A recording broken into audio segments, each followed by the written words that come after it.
A woman enters Judge Caprio's court and remains completely silent. Not a word is spoken. The suspense grows intense. People assume she is showing disrespect until they learn the real story. What she did with her final $360 will astonish you. She needed to pay traffic fines, but she donated all of it to another person's child. When Judge Caprio learns the reason, his response becomes an internet sensation. Before sharing this amazing account, leave a comment. Have you ever assisted someone you had never met? And please subscribe, because the upcoming events will renew your belief in human kindness. I'm wondering, where are you viewing this from today? This tale about overcoming divisions and building bonds should spread far and wide. Whether you are in Texas, Canada, Australia, or any other location, this lesson in empathy resonates with everyone. This goes beyond parking citations. This concerns selflessness, bravery, and the moment a judge recognizes real valor directly before him. It is a hectic Thursday in April at Providence Municipal Court. Judge Frank Caprio is handling his afternoon caseload when he observes a matter that appears ordinary in the files but will soon turn remarkable. Isabella Martinez. Several parking tickets with overdue penalties adding up to $360, with a remark stating the defendant asked for consideration. The court hums with its usual afternoon activity. Individuals sorting through documents, lawyers talking with their clients, and the constant flow of cases being addressed under Judge Caprio's just and caring direction. Precisely at 2:15 p.m., the bailiff announces the case, and something odd instantly grabs everyone's notice. A young woman in her late 20s comes to the defendant's table with a distinct poise. Her actions are measured, her stance self-assured, but there is something unique in how she watches the courtroom. Isabella Martinez has remarkable dark eyes that appear to notice every aspect of the scene around her. She is dressed formally in a plain navy jacket and carries herself with calm respect, but she navigates the room with a sharp perception of someone who perceives the world in a distinct way. What immediately stands out to courtroom onlookers is how Isabella's eyes continuously survey the space, not anxiously, but with the keen visual focus of a person who depends completely on vision to comprehend her surroundings. She places herself at the defendant's table with exact alignment, facing straight toward Judge Caprio's seat. Behind her is her older sister, Carmen, a woman in her 30s, who repeatedly looks from Isabella to the judge with clear worry. Carmen holds a big bag and continues looking at her phone, evidently nervous about what will happen next. And friends, before I reveal this remarkable instance of wordless interaction, let me pose a question. Have you ever considered what it would be like to move through a complicated legal process without hearing anything? Have you seen someone confront their anxieties with silent bravery? Tell us in the comments about instances when Isabella Martinez, the court clerk, declares she is reviewing his documents while glancing at the defendant's table with mild uncertainty as he observes the young woman's uncommon focus on visual signals instead of auditory ones. Isabella stands up smoothly, her gaze instantly connecting with Judge Caprio's face. She walks toward the bench with assured strides, yet her total quietness introduces a surprising strain in the court. Judge Caprio gazes down from his seat with those knowledgeable, empathetic eyes that have witnessed all forms of human hardship. But Isabella's utter motionlessness and strong visual concentration establish a completely fresh atmosphere in his courtroom. Judge Caprio states in his typically friendly voice, but Isabella does not reply. Her eyes stay trained on his face with a focus that implies she is attempting to perceive something deeper than speech. The quiet continues for a few moments, People in the courtroom start to fidget uneasily, questioning whether the defendant is being rude or just anxious. Judge Caprio attempts once more, articulating more deliberately and distinctly. Miss Martinez, can you hear me? Again, no answer. Isabella keeps watching Judge Caprio's face carefully, but her silence builds a noticeable pressure across the room. Carmen, observing from the audience, starts to rise as if to step in, but Judge Caprio softly lifts his hand, feeling that something significant is happening. Miss Martinez, Judge Caprio says now, speaking straight to her and ensuring she has a clear view of his face. Are you okay? She starts to gesture with her hands in smooth, elegant motions. Her fingers flow through the air with exact, purposeful movements that instantly disclose the reality. Isabella is using American Sign Language. The courtroom collectively pauses as everyone realizes at once that Isabella Martinez is deaf, and she has been attempting to lip-read and express herself through signing the whole time. Judge Caprio grasps the circumstance right away, and his look changes from puzzlement to awareness. Shortly after, Sarah Chen, a qualified ASL interpreter, comes and places herself where both Isabella and Judge Caprio can see her plainly. Miss Martinez, Judge Caprio says with Sarah translating, I am sorry for the misunderstanding. Please let me know how I can assist you today. And friends, if you are already sensing the strength of this instant, where obstacles are dissolving through basic human compassion, press that like button because what Isabella discloses next regarding her unsettled penalties will demonstrate a degree of altruism that will renew your belief in human kindness. With Sarah translating, Isabella's account starts to develop, and what appears is much more intricate and lovely than any person in the court could have foreseen. Your Honor, Isabella signs, with Sarah speaking her words. I wish to thank you for your understanding and for supplying an interpreter. I realize I ought to have asked for one beforehand, but I was uncertain I was eligible for the assistance. Judge Caprio leans back in his seat, offering Isabella his full focus. The whole room grows quiet, sensing they are going to observe something remarkable. Miss Martinez, I notice here that you have several parking citations with outstanding penalties, adding up to $360. Can you assist me in comprehending your circumstances? Isabella's hands start to move with growing assurance as she relates her story using sign language. Your Honor, I am employed as a graphic designer for a small charitable group.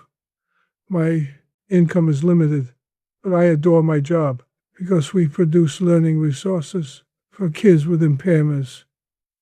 Sarah's voice conveys Isabella's words with evident feeling as the narrative proceeds. The parking citations are all from the city center near the Providence School for the Deaf. I offer my time there 3 nights each week instructing sign language to relatives who have deaf kids but cannot communicate with them. Judge Caprio bends forward instantly, grasping that this situation involves an individual who commits considerable time to assisting others in spite of her own difficulties. That is extremely commendable, Miss Martinez. But can you assist me in understanding why these penalties have not been settled? Dates indicate some of these citations are a few months old. Isabella stops her hands, pausing as she gets ready to disclose something private and hard. Your Honor, 4 months back, I found out about a family, the Rodriguez family, whose 8-year-old daughter, Maria, was born deaf. The mother and father had been setting aside money for a long time to register her in a special course that would provide her with intensive language growth and educational help. But the program fee is precisely $360 each month, and the family was $60 below the amount. Without this program, Maria would. Isabella's eyes become teary as she signs her reply. Your Honor, I provided them the precise sum I had set aside to settle my parking penalties.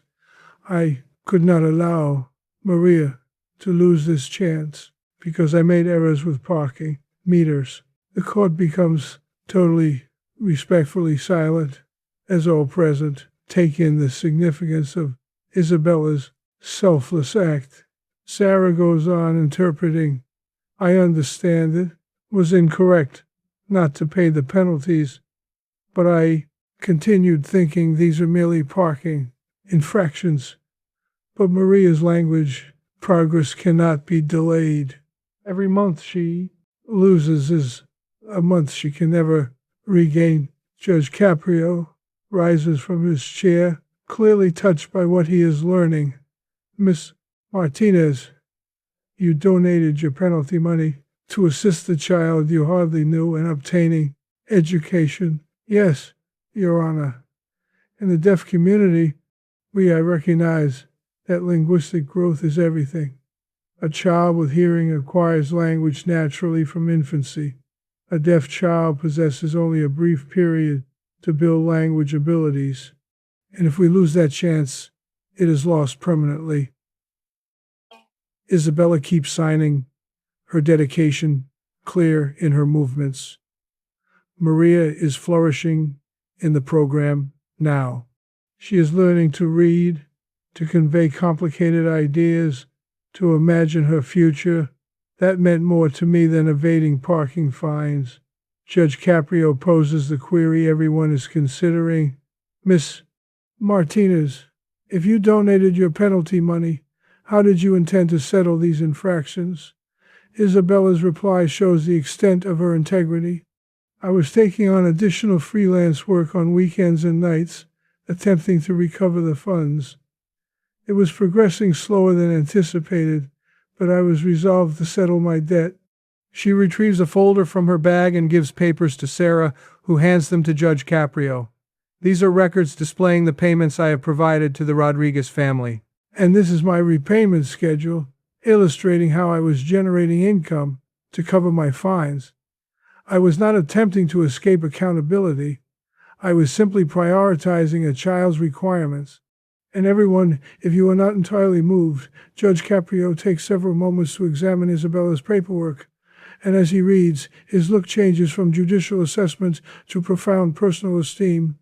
When he finally speaks, his words bear the significance of 3 decades of court involvement and the awareness that he is facing something genuinely remarkable.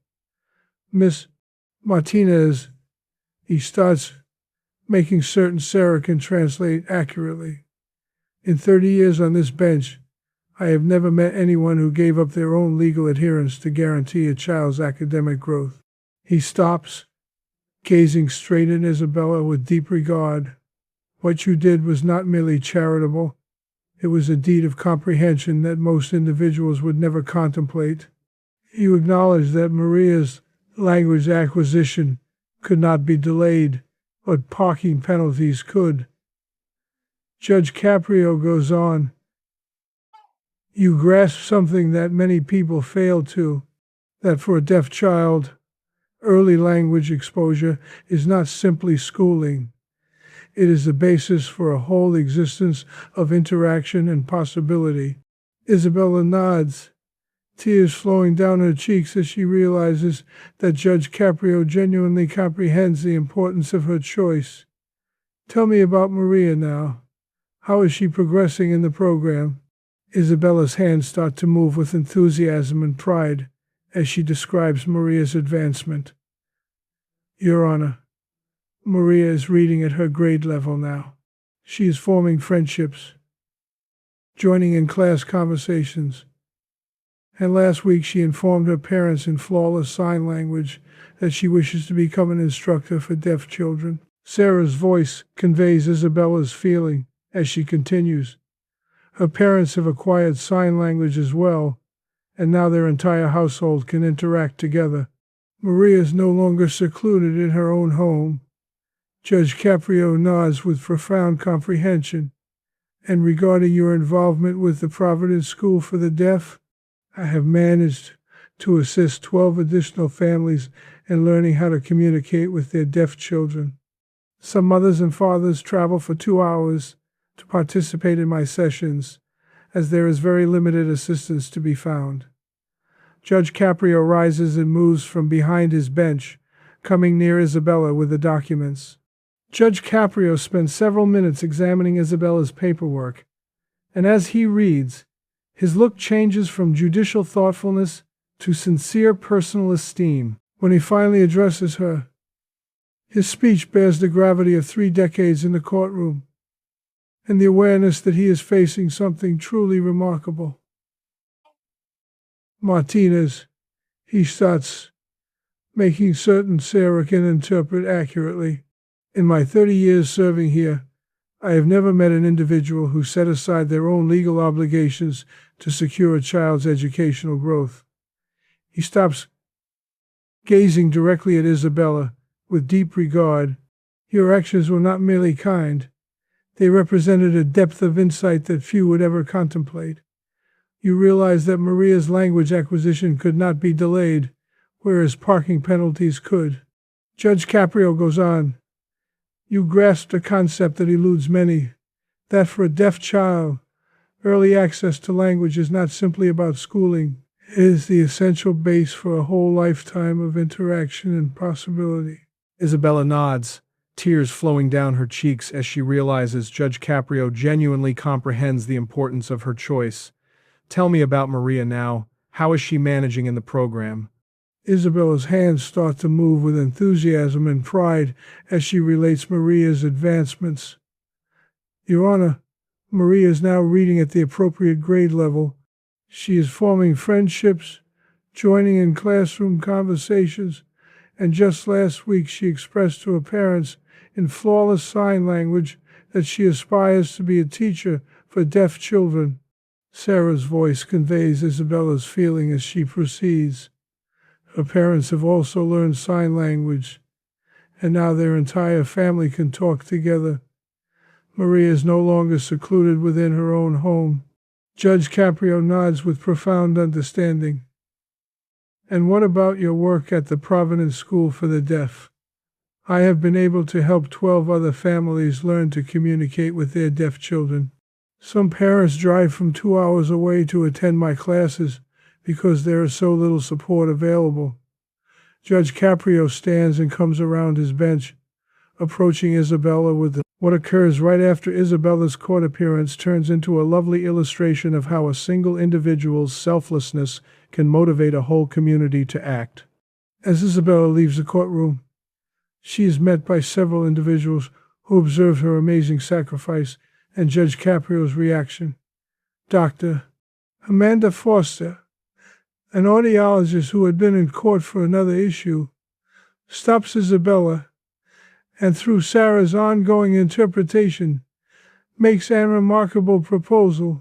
Isabella, I manage an exclusive audiology clinic and wish to offer complimentary hearing assessments and hearing device guidance for any relatives you assist. Your dedication for Maria ought to be amplified, not simply appreciated. James Wilson, a nearby entrepreneur who possesses multiple parking facilities in the city center, presents an additional amazing proposition.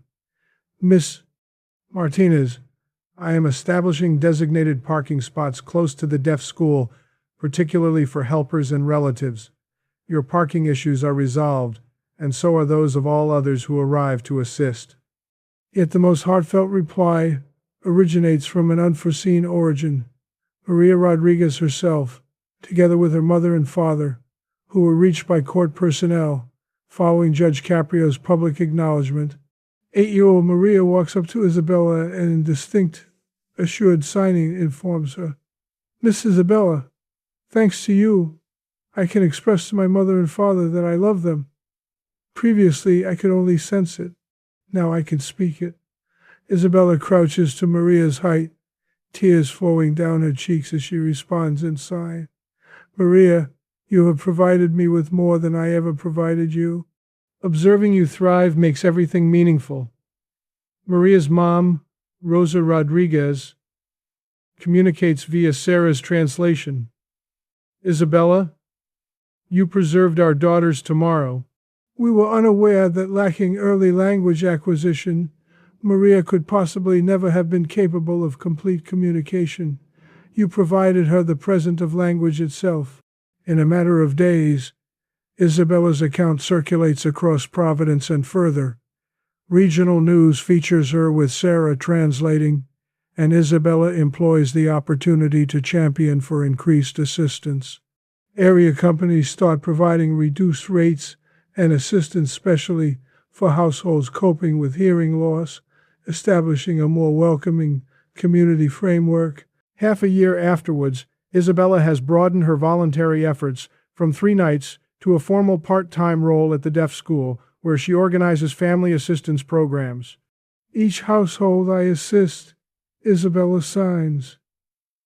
"I recall that sensation of understanding a youngster requires aid and being equipped to supply it right away. That is what society ought to be." Prompt reaction to necessity, her manager states. Isabella has assisted more than 50 families manage the intricate realm of deaf schooling and assistance. She has turned into our most successful family supporter and subscribers. This is what renders Isabella's narrative so impactful. She did not merely assist a single youngster. She found her vocation and changed how a whole community aids households encountering hearing loss. 12 months later, Isabella comes back to Judge Caprio's court, not for judicial problems, but for an event that gathers all individuals whose existences were affected by her amazing commitment. The court is packed with families from the Providence School for the Deaf, helpers, community figures, and the initial courthouse employees who observed Isabella's life-changing instant. Judge Caprio smiles broadly as he observes Isabella arrive with Sarah translating, together with Maria Rodriguez, who is currently 9 years old and excelling in her studies and friendships. "Isabella," Judge Caprio greets affectionately, "it is wonderful to have you in my court again, though today you join us as our special honoree." Isabella communicates using sign language. "Sir, the last 12 months have been amazing. What began as my shame over parking fines evolved into the most significant endeavor of my life." She motions to the full room. These parents stand for 50 kids who now receive language learning assistance because our city chose to assist them. Judge Caprio smiles with clear satisfaction. Please describe the scholarship established in your honor. The Isabella Martinez Language Development Fund has enabled 32 children to obtain early support services. However, the most important part is when Maria Rodriguez comes forward and using assured signing, with Sarah interpreting, speaks straight to Judge Caprio. "Your Honor, since Mrs. Isabella assisted me, I can say that I wish to be a judge like you one day. I want to support others the way Mrs. Isabella supported me." Judge Caprio's eyes well up as he answers, "Maria, any court would be fortunate to have a judge who understood fairness from Isabella Martinez." Rosa and Carlos Rodriguez come forward with their news. "Your Honor, we have studied sign language and our entire household talks together now. But beyond that, we have become supporters for other households, encountering the same struggles we faced." Isabella gives Judge Caprio a picture book recording the community improvements that followed her situation. "Your Honor, these are images of the new Family Help Center, the volunteer parking initiative, the increased interpreter offerings, and the 12 new assistance groups for households with deaf kids. Judge Caprio reviews every picture with sincere astonishment. Isabella, a single generous act produced all this. Your Honor, I believe the generosity was already present in our city. My circumstances simply allowed people an opportunity to show it. Judge Caprio rises and speaks to the crowded court. Everyone, 12 months earlier, Isabella Martinez demonstrated that real justice is not only about obeying laws, it is about understanding when human kindness ought to direct our choices. He faces Isabella. You reveal that occasionally violating a minor regulation to achieve a larger purpose is not only permissible, it is commendable. Isabella, I have something unique for you. Judge Caprio gives her a formal city declaration. The city of Providence now proclaims this Isabella Martinez Day, honoring your selfless act for Maria Rodriguez and your continued work for households across our city. Isabella signs her reply via Sarah. Your Honor, each day ought to be a time when we place others first. Isabella Martinez's tale reached well past Providence, turning into an emblem of how personal sacrifice can change whole communities and how genuine justice accounts for human necessity together with legal stipulations. 2 years following her court date, Isabella was asked to present at the National Conference on Deaf Education, where she spoke to an audience filled with teachers, supporters, and officials with the same calm grace she had displayed in Judge Caprio's court. When I gave Maria Rodriguez my fine money, Isabella signed to the attendees. I wasn't aiming to be a hero. I was just answering an urgent need with direct action. Her talk earned a standing ovation, and 3 colleges gave her complete scholarships to continue advanced studies in deaf education policy. Judge Caprio, who watched online, later commented, Isabella didn't merely assist one child that day. She showed that our justice system functions optimally when it acknowledges the distinction between technical infractions and ethical duties.